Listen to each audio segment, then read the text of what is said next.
The characteristics of the white man is evil. He was made like that through nature, now we say. Naturally, he was made like that. We would say, then the devil. We can say a devil cat out there, a devil element, a devil we could call most any grafted thing a devil, you see. But actually, when we say Satan, we mean a man or a people that their weakness is not, say, confined to themselves. It spreads, and the others is affected by their wickedness. And the white man, we say, is the devil. Why? Because of his weak, physically coming into being from original man, aboriginal people of the earth. When I met him, I looked at him and he, it just came to me like this, that this is the Son of Man that the Bible said, that prophesied that will come in the last days of the world, and that I couldn't get that out of me.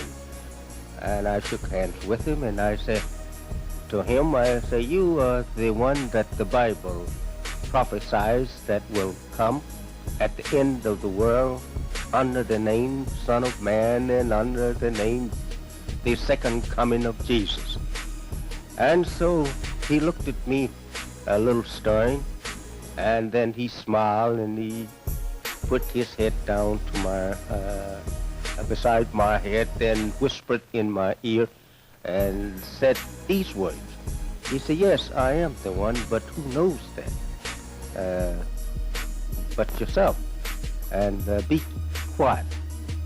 His mother, he says, was a white woman, and his father was a black man. Yes, sir. He taught us that he was born in Mecca, Arabia, and that he had come in and out of this country for about 20 years before ever that he made himself known to us. He had studied, he says, out here, or rather he had enrolled in California University there, and he lived with the white family out there, he says, while he was going to the University of California.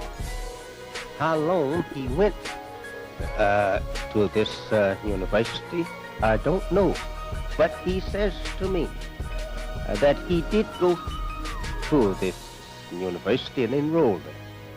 And other universities he mentioned to me, and finally he told me this, that he had studied every educational systems of the civilized world, and that he could speak and, well, speak 16 languages and write 10 of them. He could speak 16 fluently. Well, I was not too much learned into scripture at that time, and I had not studied too much, but I had from a child up wanted to learn the scripture, because my father was a preacher, and I always from a child up wanted to help him or take his place one day as a preacher. And so I was always studying the Bible, and I had read much about the coming of the judgment and the coming of God and Jesus returning to resurrected dead and all like that. I had studied much of that. And so all of his talk and teachings correspond with what I had learned of the scripture. And therefore I become one of his, I should say 100% convert. And on his leave of us, he began to tell me what I may expect, what will come to pass, and what I should do to try and make my people qualified, rather to reform them and make them accepted by the Islamic people, and teach them that they must change completely in the way of righteousness, and that they would have to forego the name that they was in, and that he would give them all a name himself. And much he said to me. He used to teach me night and day. We used to sit sometime from early part of the night until sunrise and after sunrise, all night long for about 2 years or more.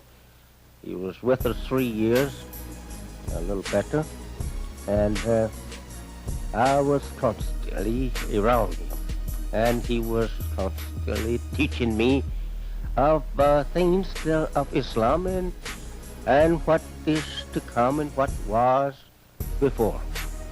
And this is the way that we began. And he patted hand on my shoulder, give me kind of a little show, a way around it. And there was some more there at present. And he started talking to him. And about a month later, he told my wife to tell me to go ahead and start teaching out there in the little part of, I would say it's not a little part now, it's a very large part, in Hammett, Michigan. That's in Detroit. Hamtramck is in Detroit. And I was living in Hamtramck at that time.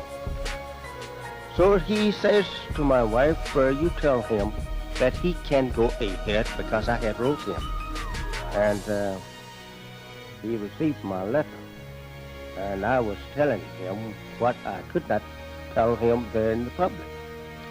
And then he says to me, you go ahead and start teaching, and I will back you up.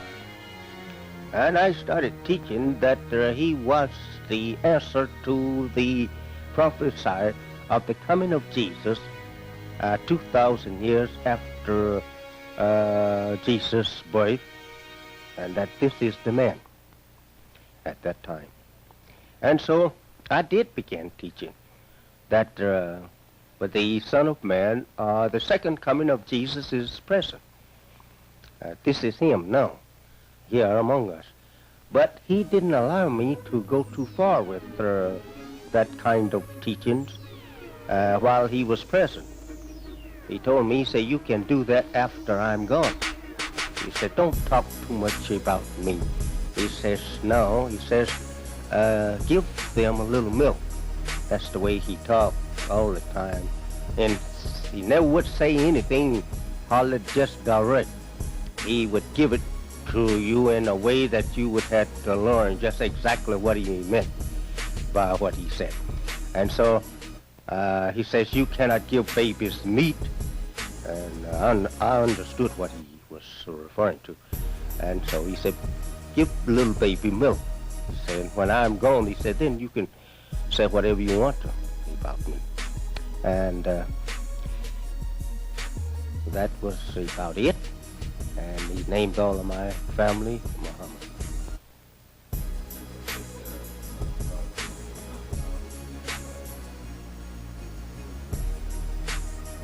He says to me that he had been studying for us what he meant to teach us and to reform us for 42 years, he says to me. And that his father, he says, I should let the world know these things, what he said to me. And as I never have went too much into his brain and into his sayings of what took place, so I am going to tell this. I intend to give a full description of it on the 26th of next month in Chicago.